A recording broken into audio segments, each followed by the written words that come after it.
पूर्णिया के रुपौली सीट पर हुए उपचुनाव के परिणाम ने सबको चौंका दिया। दोनों गठबंधन को मुंह की खानी पड़ी। बाजी मार गए निर्दलीय प्रत्याशी शंकर सिंह। लगातार 2 चुनाव में पूर्णिया की जनता ने निर्दलीय प्रत्याशी पर भरोसा जताया। बड़ा सवाल है कि बिहार की राजनीति पर इसका कितना असर होगा और क्यों दोनों गठबंधन हार गए। देखिए पूरी खबर। बिहार की हाई प्रोफाइल सीट बनी रुपौली का रूप निर्दलीय बदल रहे हैं। निर्दलीय शंकर सिंह उपचुनाव में जीत गए।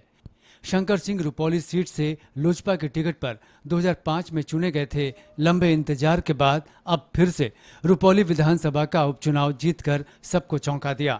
सबसे पहले तो मैं जनता भगवान के चरणों में अपना जीवन समर्पित कर दिया हूँ और जनता भगवान को मैं अपना जीत का चेहरा दे देते हैं। क्षेत्र का रहेगा, वहाँ डिग्री कॉलेज नहीं है और रुपौली से दक्षिण 10 पंचायत है, बाढ़ से प्रभावित रहता है, तो उसमें रिंग बांध का जरूरी है। लालगंज विजय से लेके कोस्कीपुर कुर्सेला तक उसको बांध बनवाना है। उसके बाद बहुत जगह पुल नहीं है। 25 वर्षों 30 वर्षों से बलिया के पास पुल नहीं है, डुमरी के पास पुल नहीं है, तो वो सब 7-8 पंचायत जोड़ता है, तो हम पुल बनवाने का काम करेंगे। तो क्या पूर्णिया को भाने लगा है निर्दलीय उम्मीदवार? पूर्णिया लोकसभा चुनाव जीतकर निर्दलीय उम्मीदवार पप्पू यादव सांसद बने। अब यहां रुपौली उपचुनाव में भी निर्दलीय उम्मीदवार शंकर सिंह ने चुनाव जीतकर सबको चौंकाया है। रुपौली उपचुनाव में पड़े वोटों की गिनती जब शुरू हुई तो पहले राउंड के ही परिणाम ने सबको चौंका दिया।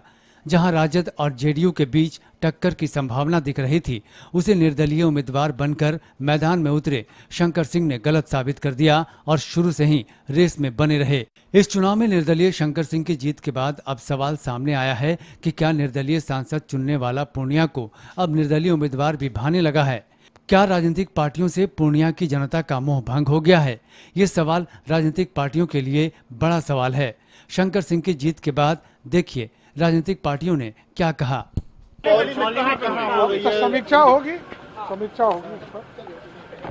चुनाव के जो परिणाम आए हैं निश्चित रूप से हम लोग की अपेक्षा के अनुरूप नहीं आया है और राष्ट्रीय जनतांत्रिक गठबंधन के हम सभी साथी इस चुनाव परिणाम की समीक्षा करेंगे और आगे हम कैसे बेहतर करें उस दिशा में काम करेंगे। वास्तव में परिणाम काफी दुखद है, लेकिन लोकतंत्र में जनादेश जो मिला है उसका हम सम्मान करते हैं और हम आने वाले समय में हमारे एनडीए के जब नेता हम मिल बैठ करके इन बातों की समीक्षा करेंगे।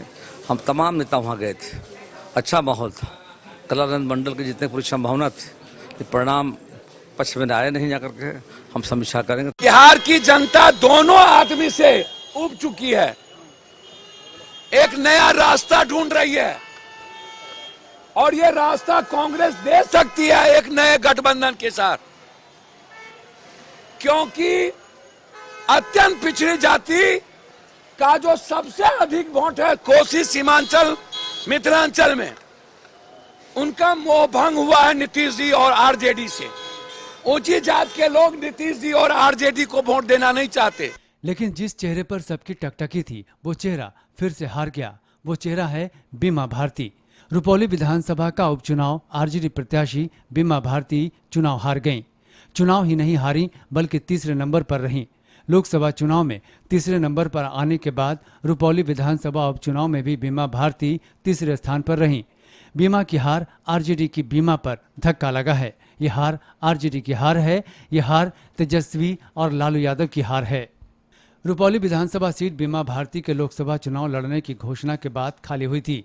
रुपौली विधानसभा उपचुनाव को एनडीए और इंडी गठबंधन ने साख का चुनाव बना लिया था। हालांकि रुपौली सीट पर हार या जीत से बिहार की एनडीए सरकार की सेहत पर कोई फर्क नहीं पड़ता, लेकिन ये प्रतिष्ठा की लड़ाई बन गई थी। बात विकास की हुई, बावजूद इसके जेडीयू कोटे से एनडीए उम्मीदवार कलाधर मंडल चुनाव हार गए। कलाधर मंडल के लिए एनडीए के सभी बड़े नेताओं ने खूब जोर लगाया था, लेकिन निर्दलीय शंकर सिंह की जीत नहीं रोक पाए। ये अगर राजद के लिए झटका है तो एनडीए के लिए भी कम झटका नहीं है।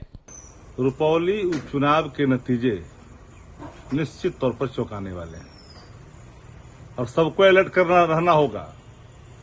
अतन पिछड़ा की बात कर करके उनके साथ नाइंसाफी करने वाले लोग ने अपने मिशन को मूर्त रूप दिया। सरकार के मंत्री स्थानीय हैं, पूरा इलाका में चर्चा था कि नाम तो जनता दल यू है, काम हो रहा है निर्दलीय के लिए। हारा कौन रुपौली में? अतन पिछड़ा का बेटा और अतन पिछड़ा की बेटी। भीतर भीतर किसने काम किया? सरकार में बैठे लोगों ने, भाजपा जदयू के उन तमाम लोगों ने जो लोग भाजपा के एजेंडे पर काम करते हैं। सत्ता पक्ष ने पूरी ताकत लगाने का काम किया था, सारे सरकारी मशीनरी को वहां चुनाव जीतने के लिए लगाने का काम किया, लेकिन उसके बावजूद भी सरकार वहां हारी। रुपौली विधानसभा चुनाव ने कई संदेश भी दिए। क्या पूर्णिया को निर्दलीय भाने लगा है? क्या पूर्णिया को राजनीतिक पार्टियों पर अब भरोसा नहीं रहा? क्या बीमा भारती को लेकर तेजस्वी की जिद भारी पड़ी? जिस तरह से तेजस्वी ने लोकसभा चुनाव में पप्पू यादव के खिलाफ मोर्चा खोला और बीमा भारती पर भरोसा किया, अब फिर से उपचुनाव में बीमा भारती पर भरोसा, क्या तेजस्वी की जिद आड़े आई? और सबसे बड़ी बात कि जिस सीमांचल पर राजद को पूरा भरोसा था, क्या वो सीमांचल राजद से दूर हो रहा है? यह ऐसे कई सवाल हैं जो विधानसभा चुनाव में राजनीतिक पार्टियों को सोचने पर जरूर मजबूर करेगा। ब्यूरो रिपोर्ट, कशिश न्यूज।